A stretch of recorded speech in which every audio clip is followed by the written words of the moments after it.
안녕하십니까, 림바. 오늘은 이제 자르고 나면은 이제 용접을 해야 되겠죠. 이제 용접을 해야 되는데 이제 대부분 이제 저희 코너를 이용하시는 분들이 초보자분들이시기 때문에 능숙하게 용접을 하기는 사실상 어렵습니다. 뭐 그렇다고 해서 뭐 용접을 배워서 업을 바꾸실 것도 아니고 해서 간단하게 그 초보자분들을 이해시키려고는 이제 뭐 굳이 제목을 용접의 이해라고 정했습니다. 그러니까 용접을 뭐 잘하시는 분들이나 뭐 용접에 대해서 좀 깊이 아시는 분들은 그냥 너그럽게 봐주시고 패스해 주시면 감사하겠습니다. 자, 그럼 용접은 도대체 뭐냐? 예, 쉽게 얘기해서 그 전에 여러분들 보시면 아시겠지만은 그 전에 혹시 제비집 많이 하시죠? 제비집. 예, 이게 바로 제비집입니다. 쉽게 얘기해서 용접은 제비가 집을 지을 때 이 진흙과 집, 그다음에 제비 자체의 이제 타액 뭐 이런 걸 이용해 가지고 차곡차곡 한 켠 이렇게 하나 이렇게 싸갖고 나가죠. 예, 그 과정이라고 생각하시면 이해하기가 쉽습니다. 네. 그러면 이제 제비가 집을 지을 때 보면은 한번 이렇게 물어다가 붙이고 또 물어다가 붙이고 표면은 매끈하지 않지만은 다 이게 결합이 되죠. 자기들끼리. 그거는 왜 그러냐면은 채 마르기 전에 제비 자체의 체액과 진흙과 집 등을 결합해서 붙이기 때문에 그렇습니다. 예, 그거를 생각하시면 용접은 쉽습니다. 그러니까 그 제비집을 짓는 연속 동작이라고 생각하시면 돼요, 용접은. 네. 그래서 이제 용접은 지금처럼 이렇게 용접 모재가 이 A와 B가 이렇게 두꺼운 경우가 있어요. 이렇게 두꺼운 경우에는 한 번에 용접이 안 됩니다. 왜 그러냐면은 용접봉이 녹는 양이 있기 때문에 안 돼요. 그래서 이렇게 조금씩 한 단계, 두 단계, 세 단계, 네 단계, 다섯 단계 이런 식으로 제비가 집을 짓듯이 차곡차곡 쌓아 올려 가지고 용접을 합니다. 이 속이 두꺼울 경우에는 예를 들어서 뭐 9mm 이상 뭐 되는 거, 10mm 이상 뭐 20mm 이렇게 되는 건 한 번에 용접을 못 해요. 그럴 때는 이렇게 해주는데 그런데 이제 중요한 거는 용접을 하게 되면은 이 두꺼운 소재는 이렇게 경사를 쳐가지고 미리 가공을 한 다음에 이런 식으로 쌓아 올리는데 용접은 뭐냐면은 전기의 아크를 발생해서 모재 A와 B 그리고 용접봉 이 세 개를 동시에 녹여서 융합이라고 하죠. 녹여서 하나의 이제 액체 상태가 만들어진 다음에 시간이 지나서 굳히는 과정이에요. 전류죠, 전류. 전류량이 맞을 때는 보시는 바처럼 소재가 A도 녹고 B도 녹고 녹아서 연말을 하고 나면 이렇게 깨끗하게 세 개가 하나가 돼가지고 사실은 이 선은 없습니다. 없는데 이런 식으로 용융해서 붙어버리는 거죠. 연말을 하게 되면은. 그런데 만약에 전류량이 낮아지면은 전기량이 낮다고 생각하시면 돼요. 그러면은 A와 B 모재가 채 녹지는 않고 아크가 발생하니까 이 용접봉만 녹아요. 이렇게 녹더라도 살짝 녹죠. 이렇게.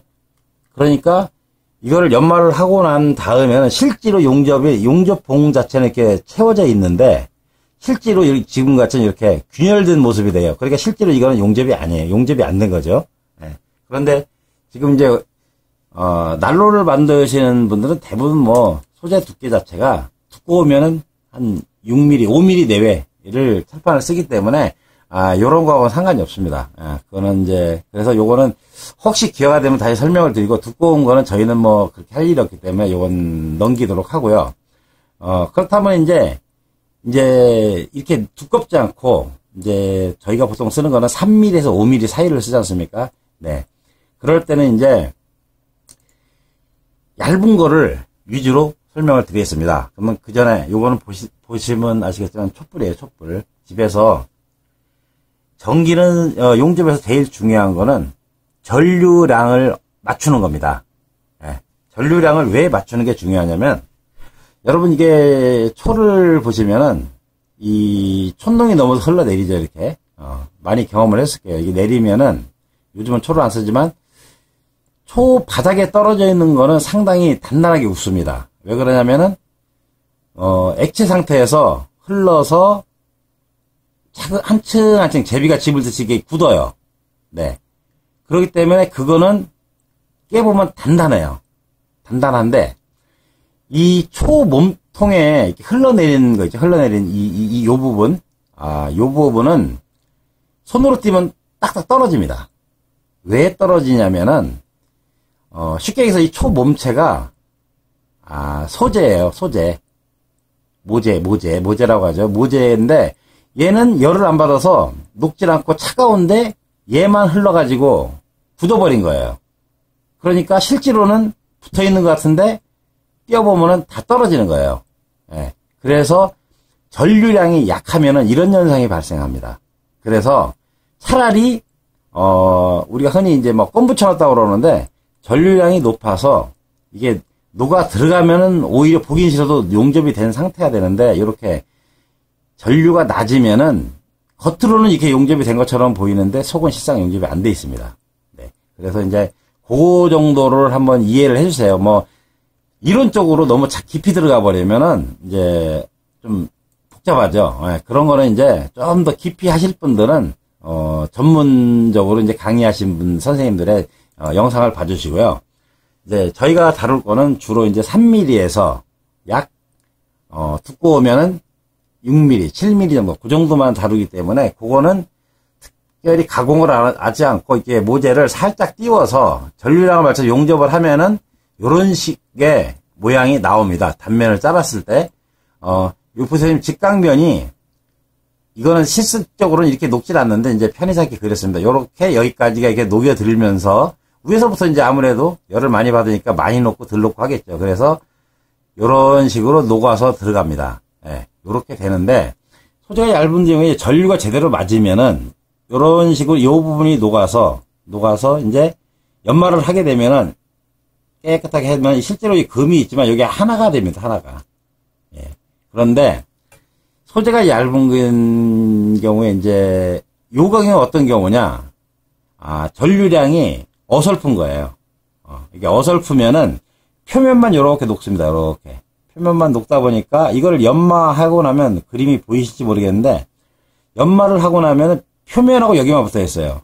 그러니까 이건 뒤집어서 이렇게 올려주면 그냥 바로 똑 부러집니다. 용접이 전혀 이제 아주 미세하게 됐다고 그러죠. 예. 그런 경우고 그런 다음에 요거는 이제 아예 전류량이 낮은 거예요. 그래가지고 아크는 발생했는데 이런 식으로 이제 용접 봉이죠. 용접봉만 녹아있는 경우. 이럴 경우에는 연마를 탁 하면 거의 용접이 안 돼 있는, 이거는 뭐 용접이 안 되는 겁니다. 뭐 연마를 하지 않아도 부러집니다. 그냥. 연마를 하지 않아도. 근데 요 경우에는 연마를 하지 않으면 약간은 붙어 있어요. 전류량이 이제 어설플 때는. 그런데 요것도 불량이에요. 그러니까 저희가 지금 하려고 하는 건 요 부분입니다. 요 부분. 예. 전류량이 정확하게 맞았을 때, 어느 정도 맞았을 때, 이 용접면에, 요 사이에, 이제, 용접봉이 녹아 흘러 들어가서, 모재 A와 B, 그리고 용접봉이 녹은 상태, 용융 상태죠. 용융 상태에서,